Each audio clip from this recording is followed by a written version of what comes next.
उभाटाच्या मुंबईच्या पदाधिकारी मेळाव्यामध्ये एका महिलेच्या हत्याचा आरोप असणारा बलात्कार, सामूहिक बलात्काराचा आरोप असणारा मुलाचा बाप स्वतःच्या कार्ट्या मुलाचा राग हा आमच्या देवेंद्र फडणवीसजींवर काढत होता। स्वतःच्या मुलांना अगर संस्कार केले असते, त्या लोकांच्या सवयी सुधारल्या असत्या, तर मग अशा पद्धतीची धमकी आणि टपोरी भाषा ही उद्धव ठाकरेला करायला संधीच नसती।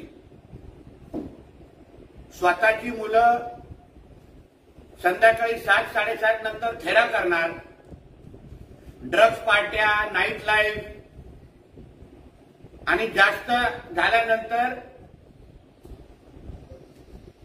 महिलांवर गैरप्रकार करणार आणि ते लपवण्यासाठी मग पोलिसांवर राजकीय दबाव टाकायचा, यंत्रणेवर सीबीआय आणि यंत्रणेवर दबाव टाकायचा आणि मग तो पकडला गेल्यावर अशा पद्धतीची धमकी द्यायचा प्रयत्न करायचा, हिम्मत करायची। ज्या उद्धव ठाकरेंनी त्याच्या उभ्या आयुष्यामध्ये आता साठी गाठलेली आहे, त्याच्या उभ्या आयुष्यामध्ये त्याच्यावर साधी एक मच्छर मारण्याची एनसी नाही, मानेवरचं मच्छर मारायचं असेल तर याचे हात उचलत नाही, उठत नाही, स्वतः उभं राहू शकत नाही म्हणजे पायावर, आणि हा दुसऱ्यांना मी राहीन तर तू राहीन मोठ्या धमक्या देतो। देवेंद्र फडणवीस साहेबांच्या पुढे आमच्यासारख्या असंख्य भारतीय जनता पक्षाच्या कार्यकर्त्यांची एक भिंत आहे। पहिले ही भिंत ओलांड आणि मग देवेंद्र फडणवीसांपर्यंत पोहोचण्याची तू हिम्मत कर किंवा विचार कर। तुझ्यासारखे टपोरी बाळासाहेबांच्या घरात कसे जन्माला आले हेच आज महाराष्ट्राच्या जनतेला आश्चर्य आहे। म्हणून परत मी राहीन तर तू राहीन, तुला तर आम्ही गाडणारच, तुला काय जास्त ठेवायचं काय कारण नाही, पण अशा पद्धतीची टपोरी भाषा करायची असेल तर असलेलं जे संरक्षण आहे ते 10 मिनिटासाठी बाजूला कर आणि मग मैदानात ये। तुझ्यामध्ये किती मर्दांगी आहे ना, हे आमच्यासारखे लोक, राणे साहेबांसारखे, सन्मान्य राज साहेबांसारखे, एकनाथ शिंदे साहेबांसारखे जे लोक तुझ्यावर 39 वर्ष, 40, 50 वर्ष राहिले, त्यांना तू किती मोठा मर्द आहेस हे चांगल्या पद्धतीने ओळखून आहे तुला। म्हणून पोलिसांच्या घराण्यामध्ये मोठी मोठी आव्हानं देऊ नकोस। महाराष्ट्राच्या राजकारणामध्ये हे देवेंद्र फडणवीस त्यांचं नाव पुसण्यासाठी तुझ्यासारख्यांना 100 वर्ष जन्म घ्यायला लागतील हे लक्षात ठेव। पहिला स्वतःच्या मुलाला आवर, त्याला शुद्धीत ठेव। अनिल देशमुखांनी सत्य ज्या दिवशी सांगितलं, ज्या दिवशी त्रिमुखे नावाचे जे डीसीपी आहेत त्यांनी जे सत्य ज्या दिवशी सांगितलं, परमवीरनी ज्या दिवशी सत्य सांगितलं, त्या दिवशी तू आणि तुझा मुलगा हा महाराष्ट्राकडे तोंड दाखवण्याच्या पण जागी राहणार नाही, लायकीचा राहणार नाही, अशी अवस्था होईल।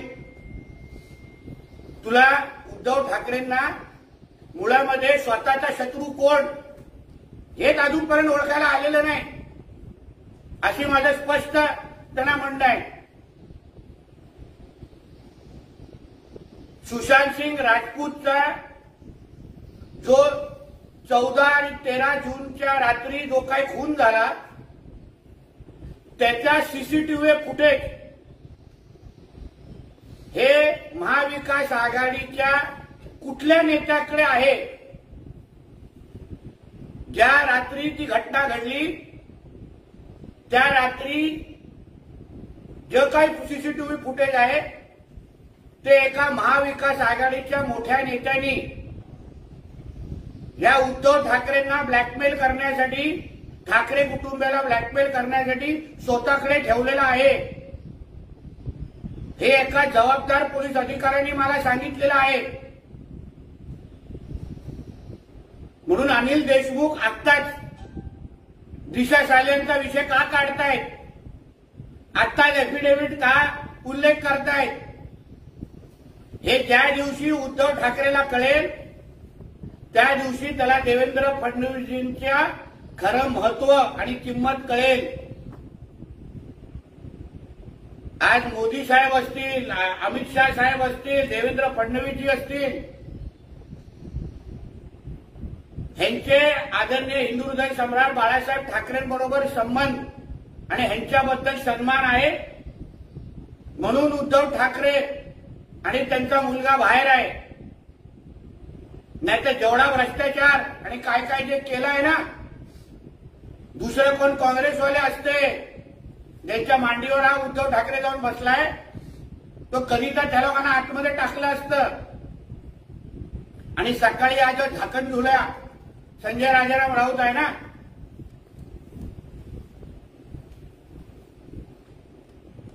जो काय चुटियागिरीच्या दुनियातला बादशाह आहे, त्याला मी सांगेन तू तर आव्हानाची गोष्ट करूच नकोस. तुझ्यासारख्या तीनपाट लोकांना कशी जिरवायची हे आम्हा लोकांना शिवसेना सोडल्यानंतरच आम्हाला कळलंय. जेव्हा सन्मान्य राणे साहेबांनी सामनाच्या बाहेर शिवसेना सोडल्यानंतरची सभा आयोजित केली त्या सभेच्या वेळी हा 4 तास स्वतःला बाथरूम मध्ये ना कोंडून ठेवलं, बाहेर यायला तयार नव्हता. एवढा मुळात घाबरट आहे आणि मोठ्या आव्हानाची गोष्ट करतो. सगळ्या गोष्टी आम्ही सगळी यंत्रणा बाजूला ठेवतो. तू ये मैदानात, बघू आम्ही काय करायचंय ते. तुझ्यासारख्या च्युइंगमला आम्ही रोज खाऊन थुकून देतो बाजूला. म्हणून तुम्ही लोक आम्हाला, भारतीय जनता पक्षाला, संघ परिवाराला, ज्या संघाच्या विचाराला हिंदू हृदय सम्राट बाळासाहेब ठाकरे साहेबांनी नेहमी मोठं केलं, जवळ घेतलं, राष्ट्रीय स्वयंसंघ आणि आदरणीय हिंदू हृदय सम्राट बाळासाहेब ठाकरे साहेबांचे वेगळं नातं होतं. आज देशाच्या जडणघडणामध्ये संघाची भूमिका हीच देशाला तरते, देशाला मोठं करते. 2047ला आपला भारत विकसित देश म्हणून पुढे आणण्याचा जो आदरणीय मोदी साहेबांचा जो काही विचार आहे त्याची पायाभरणी संघाची आहे, राष्ट्रीय स्वयंसंघाची आहे. आणि म्हणून स्वातंत्र्याच्या लढ्यामध्ये तू इतिहासाचे दाखले देऊ नकोस. राष्ट्रीय स्वयंसंघ ने अगर भूमिका घेतली नसती तर देशातला हिंदू काँग्रेसवाल्यांनी संपून टाकला असता मुस्लिम लीगच्या नादी लागून. आज देशातला हिंदू हा जिवंत आहे, त्याचं एकमेव कारण हे राष्ट्रीय स्वयंसंघ आहे. म्हणून संजय राजाराम राऊत आणि उद्धव ठाकरेला सांगेन, उगाच आव्हानाची धमक्याची भाषा आम्हाला तरी देऊ नका. पहिला स्वतःच्या वर उभा राहा, म्हणजे पायावर उभा राहा, मग तुमची मार्गांतीची भाषा करा. धन्यवाद.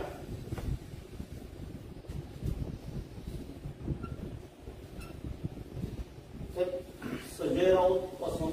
की मोदी आणि शहा यांच्या ठेकेदारांनी बनवलेल्या वास्तूंना अल्प काळात कडे जात आहे. सेंट्रल विस्ता असेल, राज्यातील समृद्धी महामार्ग असेल, अटल सेतू असेल, त्याचबरोबर अयोध्येचं राम मंदिर असेल, यात किती कमिशनबाजी झाली हे दिसतं असं संजय राऊत आणि सर्वांना गळती लागली. या आंधळ्याला काँग्रेसच्या युपीएच्या काळामध्ये मला आठवतं कॉमनवेल्थ गेम आपल्या देशामध्ये होणार होते सुरेश कलमाडींच्या नेतृत्वाखाली. तेव्हा जरा काँग्रेसवाल्यांना जाऊन विचार, आपल्या देशाची बदनामी त्या कॉमनवेल्थमध्ये झालेल्या भ्रष्टाचारामुळे, गळतीमुळे किती झाला, आपल्या देशाची आंतरराष्ट्रीय पातळीवर काय बदनामी झाली, हे कॉमनवेल्थच्या भ्रष्टाचारामधून अगर थोडं त्यांनी बोध घेतला असता तर असं थोबाड उघडलं नसतं. आज ज्या संसदेमध्ये ज्या मंदिरात हा बसतो त्याच मंदिरावरची टीका, खासदार म्हणून बसतो त्याच मंदिरावर टीका करण्याची नाकारतेपणा हा कपाळकरंडे करतोय. म्हणून राम मंदिर असेल, सेंट्रल विस्टा प्रकल्प असेल, समृद्धी हायवे असेल, या प्रकल्पामुळे आज भारताची प्रतिमा आंतरराष्ट्रीय पातळीवर किती बदलली आहे हे कधी जेव्हा तू आणि तुझा मालक बाहेरगावी जातो दुसऱ्यांच्या कुटुंबाबरोबर थेरं करण्यासाठी ना, तेव्हा जरा विचारून घ्या आणि मग तुमचा थोबाड उघडा. संजय राऊत असंही म्हणतायत, आमच्या नादी लागा तुम्हाला खूप खाली घालू. तुम्ही ऑलरेडी 20 फूट ना 30 फूट खालती जात, आम्ही कशाला खालती बघत बसायचं.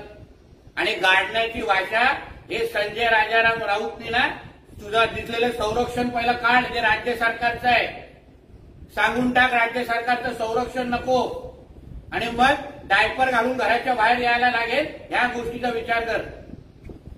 सर, ते असंही म्हणतात की भ्रष्ट क्रूर असू शकतो, असं उदाहरण फडणवीस आहे. फडणवीस आज नसते ना तर तू आज बाहेर पण नसता, हे लक्षात घे. तुला जेव्हा एका डॉक्टर महिलेच्या केसमध्ये तू अडकणार होता तेव्हा हयात हॉटेलमध्ये तू जाऊन फडणवीसांचे पाय धरले होतेस. त्याचे सीसीटीव्ही फुटेज आम्हाला कधी दाखवायला लागतील. म्हणून क्रूर काय असतो, नालायक काय असतो, ह्याचं उत्तम उदाहरण बघायचं असेल ना तर हा संजय राजाराम राऊत आहे.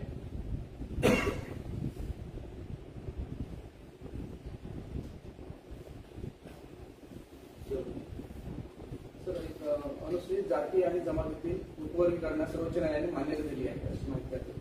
मी माहिती घेतो त्याबद्दल आणि बोलू शकतो. आताच कोण निर्णय झाला. सर, यशस्वीच्या मृत्यूनंतर जो खून झाला तिचा आणि काय त्यानंतर यशस्वीचा जो मृत्यू झाला, खून झाला, त्याच्यानंतर आज भांडूप असेल किंवा कांजूरमार्ग असेल बंदची आग दिली आहे. कडक कायदा करावा अशी देखील मागणी करतात. लव जिहादचा आणि धर्मांतर विरोधी कायदा आमच्या राज्यामध्ये आणावा. युपीमध्ये ज्या पद्धतीने एक नवीन कायद्यामध्ये मॉडिफिकेशन होतं त्याच पद्धतीचा कायदा आणावा. त्यासाठी आम्ही आदरणीय गृहमंत्री साहेब आणि मुख्यमंत्री साहेबांना लवकरच भेटणार आहोत.